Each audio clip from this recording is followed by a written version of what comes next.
I was a naive 19 years old girl when I started picking up my backpack.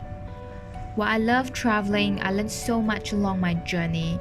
I just decided I don't want to get on track anymore. You might be wondering what had happened along the journey. What kind of bitter and bad experiences that I have that made me decided not picking up my backpack? What have I learned along the way? Does travel really makes me into a better or worse person? What has someone terribly missed if he or she can't travel at all due to different kind of circumstances and commitment? Now before I get into talking why I don't travel anymore, I want to let you know, those of you out there who ties down to different commitments, student loans, families or work, don't feel bad for yourself because you can't explore the world like the others. I will tell you in this video how you can experience the same from those who claim that they are well-traveled. Unfortunately, in today's world, travel is no longer a right, but nothing more than being privileged. Those who can travel, they are privileged in either having lots of money, they have more money than getting by, and they have lots of time and no commitments. I know all these quotes are spreading on the internet, and somewhat makes you feel like less than the others that have seen some piece of the world. I could definitely feel you. I started my journey because I came from a very small city. I felt like I was stupid and not aware of what's going around me. So without all of the objections from my parents, I went to different places with tight and minimum budget. Back then, for me, travel is to train myself, so I just go although I didn't have much in my bank. You probably thought of doing the same thing. After all, we can always make more money, but cannot make more time, right? However, in this video, I want to let you know why it is not okay to travel without having sufficient budget. There is 3 reasons for me to say so.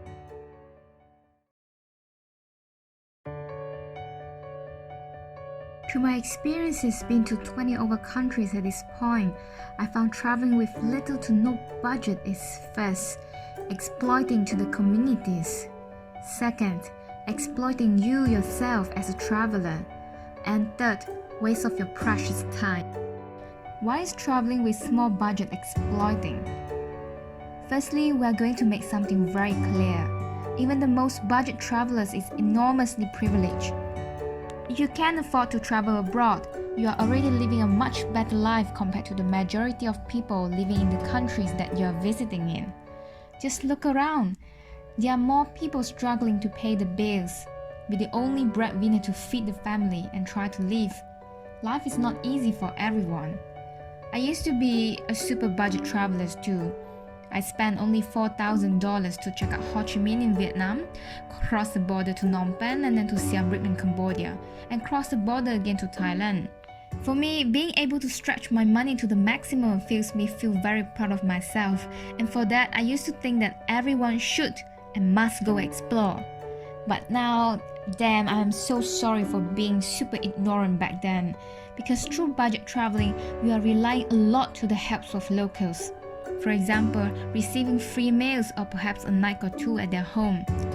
Bear in mind that those people who are offering has less than you, yet generously provide you something within their mere capabilities.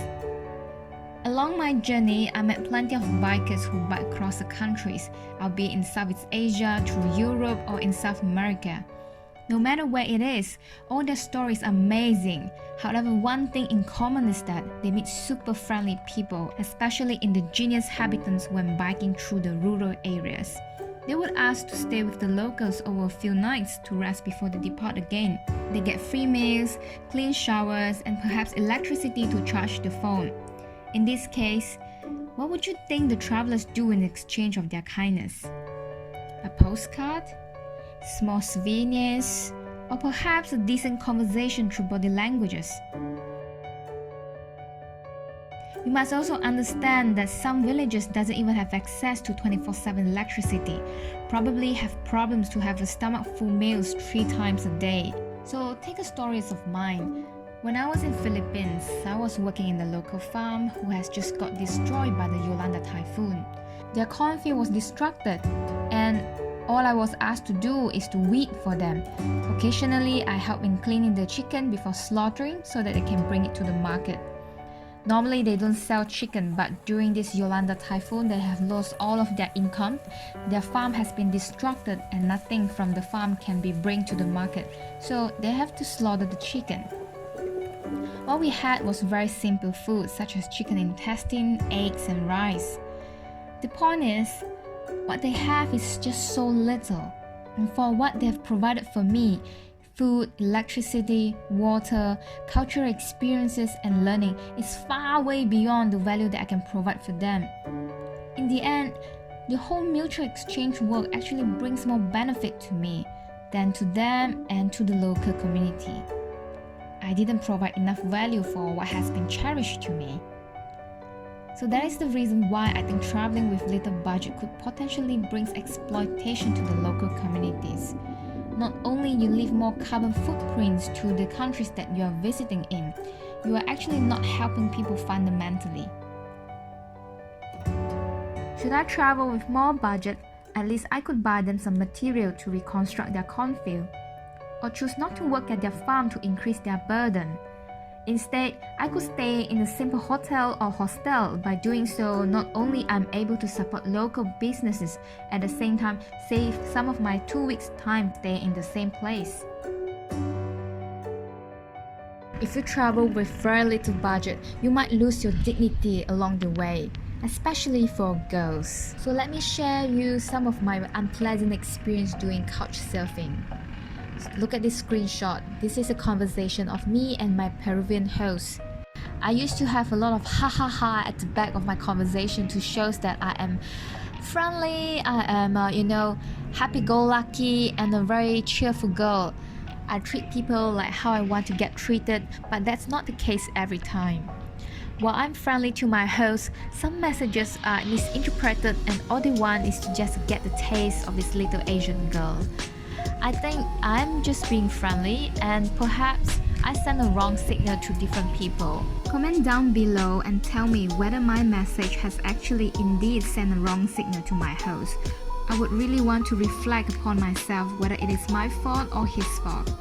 The unpleasant experience that I had when I was in Turkey, my host was very friendly to me and he tried to feed me all kind of foods in the morning, but at night he tried to feed me with different kind of alcohols, especially tequila, with lemons and salt and all these things. Back then I was really naive, I didn't know what he wants, and I just told him that I'm very tired through my one day of visiting different malls and the heat just makes me feel like I want to sleep and then just go to my bed. And right now, fast forward today, when I think back the condition back then, the situation back then that I had, he actually inviting me and sending me signals that whether we could sleep together. I know for those of you who have done couch surfing before will definitely ask me to read the reviews of the host, but that's what I found. Most people leave good review for the host anyway because they are very worried to get a bad review for themselves. That's what I did too. My Turkish host was very fishy to me in a way, but I left him a good review. For this Peruvian host that I just mentioned, he initially gave me a good review, but then I didn't feel comfortable with his message, so I left him a bad review anyway. He got really offended and removed his good review of mine and wrote me a bad one instead. Sometimes when I look back, there is so many times that I risked myself in serious danger just to save some small money.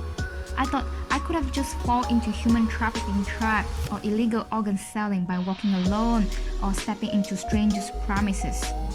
150.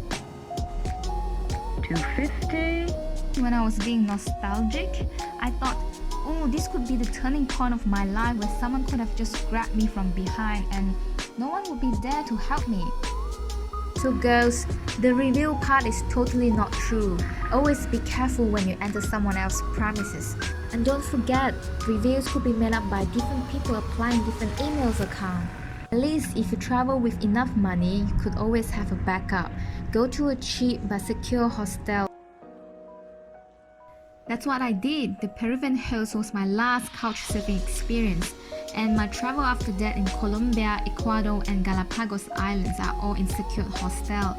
One thing that I do notice is that female hosts are quite rare no matter which countries. So girls, if you have decided to stay with a male host, please do your due diligence and do not trust people 100%. Last thing, why travel with little budget is a waste of time. You know, me myself spent 6 months time in South America during the 2016 Rio Olympic. 6 freaking months! Imagine that. One that has plenty of money could have completed the whole South America in a month. It took me 6 months because first, I have plenty of time and no commitment. I want to see more of the Andean culture. Instead of just scratching the surface, I always prefer deep and quality travel. So I spent a total of 3 weeks working in a restaurant in Peru, another 2 weeks in Trujillo to perform an ayahuasca ceremony, 2 weeks in Salta, which is the north of Argentina, in a horse stable cleaning horse dump every day in hope to get a free horse riding trip, 3 weeks in a hostel on Galapagos Island. So above all, in exchange of my labor work, I got free accommodation and food. If I were to put in a nice context, I was taking my time to enjoy the culture, but in fact, fast forward today, I think I was just purely wasting my time. Just imagine what you can do working hard in 6 months. Either you can complete the whole semester, complete the project, make more sales at your job, or even get an increment to elevate your life better. One can do so much more with limited time that we have. There is no need to travel for such an expensive long time, and it's definitely privileged to have that much of time, not worrying about anything else in the world. The job that I did during all of the exchange and volunteer program was too rather redundant and repetitive. I didn't learn anything except horse riding and ayahuasca ceremony as I recall. The rest of the job I did was cleaning, and cleaning.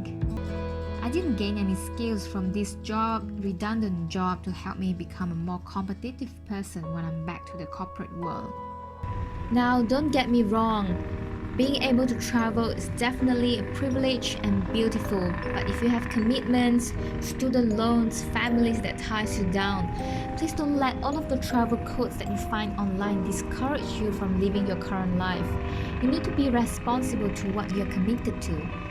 A lot of times, travelers that post great photos of them chilling on the beach, smiling in front of Angkor Wat has only shown you half, if not less than 10% of the story. More so, most people travel because they want to escape from their routine, thinking they could find themselves along the journey.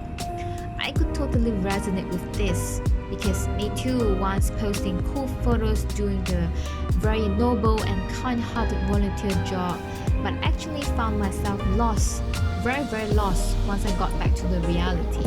And I just can't wait to get back on the road. I don't tell people the dark side of this story. How many lonely nights on the uncomfortable plastic chairs at train station, frustration of not speaking the same language, and I developed scoliosis due to overweight backpack. And not to mention wasted time having repetitive small talks with other travelers who all tell you the same stories. They are escaping the rat race. They just don't want to go back to the corporate life. So how you can learn and experience the same apart from not being able to travel at all? Number 1, read more and pay attention to other experiences. Ask questions. With the vast available information everyone can get from the internet, people at this era are able to access more knowledge than our ancestors do. You must understand that not all travelers out there able to travel are smart and better than you.